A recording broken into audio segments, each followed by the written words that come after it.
if anyone attempts to cash in on it, we have the authority to issue subpoenas against those people and file an action against them, which we are doing. We, this morning, have issued subpoenas against most of the major lumber companies in the country. The price of lumber has literally doubled overnight, and we have issued subpoenas to these companies to advise us as to why they've done it. They're subject to a $10,000 fine per incident. We believe there is very little difference between a looter who goes into a mobile home park that's been devastated to steal someone's property than a businessman and a unscrupulous business person who attempts to cash in on this disaster. Mr. Butterworth, two things. First of all, a lot of people are going ahead and paying the money because they're just desperate and they've got to think for the moment and of their family's survival.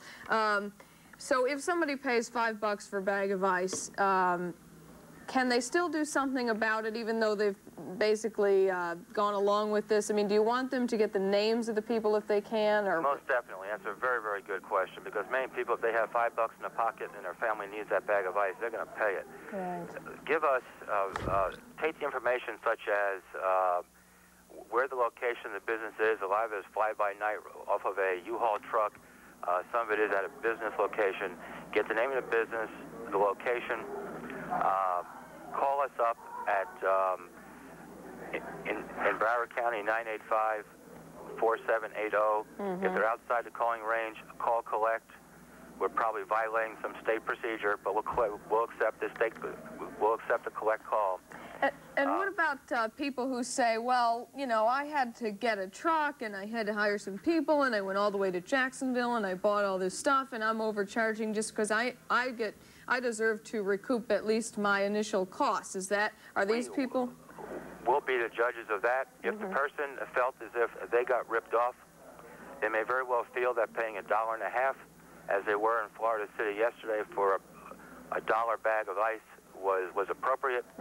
We didn't have any complaints yesterday on $1.50. We had some complaints on $5. If the person felt like they were ripped off, like they were gouged, give us a call. We'll investigate it.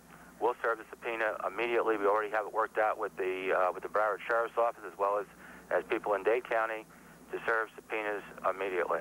Okay, one more quick question, Mr. Butterworth. A lot of these people, as Joan pointed out, are coming from further away, like Jacksonville, and some of them are even coming from out of state. Now, can you effectively prosecute somebody who's guilty of price gouging who comes from Georgia or North Carolina or something like that?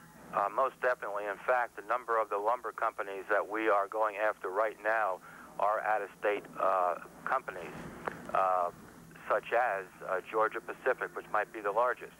We're also researching to determine whether or not in the states where they have criminal price gouging laws, as whether we go against them criminally. Okay. Well, this is certainly good news to a lot of people who feel that they are being ripped off and taken advantage of in this situation, and at least now they can feel like they are not going to be totally victimized, particularly, or even, I should say, if they have to go ahead and buy something for the moment. Thank you very much, Mr. Butterworth. Thank you. And now we are going to go to Charles Molyneux, who is at our news desk with some more information. Charles? Yeah, well, Joan, we are actually getting a look at the scene up near North Perry Airport, where there was a plane crash this morning.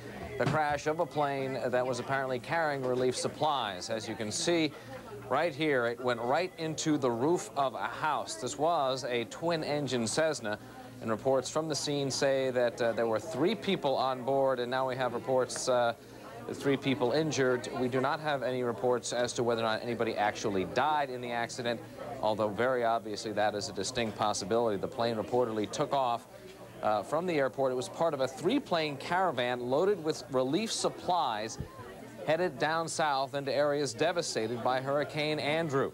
What we have heard is that the plane was taking off, and then for some reason it stalled just after takeoff and went straight down into the roof of a house. We don't know at this point if there was anybody inside of that house, but what we do know is that there were 3 people in the plane. Now, we have heard from WIOD radio that one of the radio station's personalities may have been on the plane when it went down. We have not had that confirmed at this point. But of course, we're trying to get all the latest information on that. Once again, we have word that 3 people were on a plane that went down in Miramar near North Perry Airport, and obviously this is a severe accident, but as far as the precise nature of the injuries the people on board suffered, we're still waiting for more information on that. We'll get back to you with all the latest, of course, as it comes in. Joan, Penny. Charles, we were talking to someone from the Fort Lauderdale-Hollywood International Airport a few minutes ago, and he said he thought maybe there were like 6 or 7 planes in the caravan. Is that 3 planes? Is that confirmed? This is the word we're getting from some of our news services. It was a 3-plane caravan. This could, of course, have been part of a much larger movement of supplies. Obviously, everybody's involved in that, and there have been several airlifts of supplies from various airports down closer to where the supplies are needed.